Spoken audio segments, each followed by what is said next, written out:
ఆ గోధుమ స్నాడ్లో ఆ ఎన్నులు ఏరుకుంటూ బ్యూటిఫుల్ లైఫ్ అనేది ఉంది. అవన్నీ పక్కన పడేసి ఒక వృద్ధురాలు కొరకు తన లైఫ్ని రిస్క్లో పెట్టింది చూసారా, అది సౌందర్యం అంటే. లింగులింగమని 10వ తరగతి పాస్ అయ్యేసరికి 2 గిన్నెలు కడగ వెంట అన్నదట. షట్, నేను గిన్నెలు కడగల, స్టూపిడ్ మాటలు మాట్లాడకండి, అయ్యే వద్దు. ఆ అమ్మాయిని చూడు, తల్లి లాంటి దాన్ని ఎంత గౌరవిస్తుందో చూడు.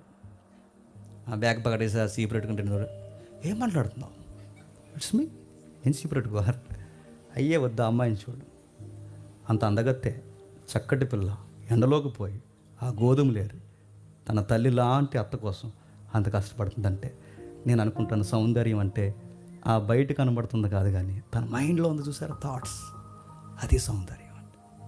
ఇలాంటి అమ్మాయిలు సొసైటీలో ఉంటే ఎంత బాగుంటుంది, ఇలాంటి అమ్మాయిలు కుటుంబంలో ఉంటే ఆ కుటుంబాలు ఎంత బాగుంటాయి, ఇలాంటి అమ్మాయిలు సంఘంలో ఉంటే ఆ సంఘాలు ఎంత బాగుంటాయి, అలాంటి తల్లులు క్రైస్తవ తరపున నిర్ణయాలు తీసుకుంటే ఎంత బాగుంటాయి. మీరు రూత్ అనగానే సమంత రూత్ని జ్ఞాపకం చేసుకోకండి. మా టాస్ అయిపోయింది, ఎందుకంటే స్టార్టింగ్ ఆ అమ్మాయి పెళ్లి చేసుకున్నప్పుడైనా అనుకున్నా రూతు పుస్తకంలో ఏది జరగకూడదో చెప్పండి, ఆమె లైఫ్లో అదే జరిగింది. నేను ఫస్ట్ థాట్ నేను చూసినప్పుడు ఎక్కడికి వెళ్ళకూడదు అక్కడికి వెళ్ళింది, ఏది చేయకూడదు అది చేసింది, చివరిగా దేవుడిని వదిలేసింది, పూర్తిగా దేవుడే కనుమరుగైపోయాడు. లైఫ్ ఏమైంది?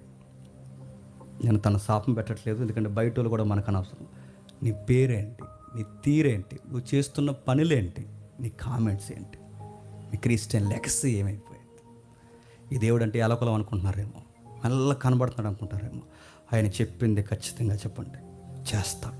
ఆయన ఆజ్ఞాపించాడంటే ఆజ్ఞ దాటితే మళ్ళీ చెప్తున్నాను, దాని పర్యవసానం ఎలా ఉంటుందో ఖచ్చితంగా చెప్పండి, చూపిస్తాడు.